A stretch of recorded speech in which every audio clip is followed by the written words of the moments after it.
Shoot me if I will talk. Gagamitin ako bilang panakipbutas sa kanilang kampanya laban sa korupsyon.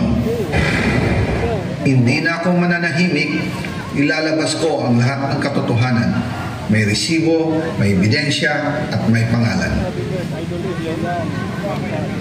Kaya ngayon ay hinahamon ko si Ombudsman Remulla kung seryoso talaga siya sa mga sinasabi niya sa kanyang press release na idadamay niya pati si Martin Romualdez kung magbibigay ako ng ebidensya.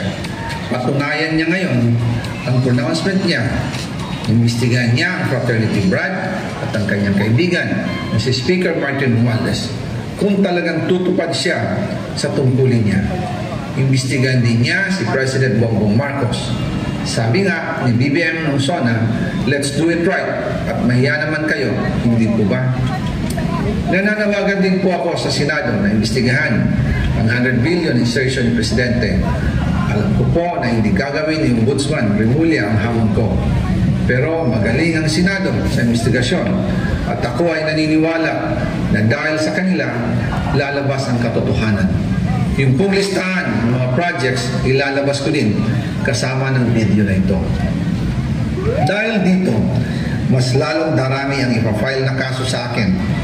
Ginagamit ng administrasyon ang buong resources ng bansa para tumahimik ako, para masira ang aking kredibilidad. Darami din ang banta sa buhay ko at ng aking pamilya. March 2025 pa lang, si Speaker ay nagpaparinig na sa akin sa aming meeting that he will shoot me if I will talk.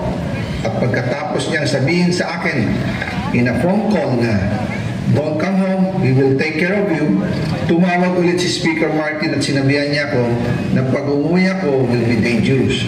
Kasi they may hire someone to do a rub out on me or hire the police to kill me while in jail. Una pa lang ito sa magusto kong imunyag. Marami pa akong dadalhin sa liwanag. Isa na dito ay yung kay Henry Alcantara, ang DPWH boys, ang sinasabi nilang halaga sa ICI ay 21 billion. Hindi po totoo yan. Ang totoong numero ay 56 billion pesos. At yung pong halaga na yan ay kay Pangulong Bongbong Marcos at Martin Romualdez na punta lahat. Ilalabas ko po ang buong detalye sa darating na mga araw. Kaunting pasensya pa po. Sana po ay hindi nila ako mapatay bago ko mailabas ang lahat. Sa inyong lahat sa Pilipinas, lalong-lalo na sa aking pamilya, taos-puso akong humihingi ng paumanhin. Ginawa ko lang ang utos sa akin, pero ngayon, handa na akong harapin ang lahat. Uulitin ko po, yung pong pera, wala pong napunta sa akin. Dumaan lang po ang pera sa akin para i-deliver kay Speaker Martin Romualdez at Pangulong Marcos. Salamat sa inyong pag-unawa. Ang nag-deliver papunta sa bahay nila Pangulong Bongbong Marcos.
So ito pala mga kabayan yung mga taga-crime or Volunteers Against Crime and Corruption, no? VACC na grupo.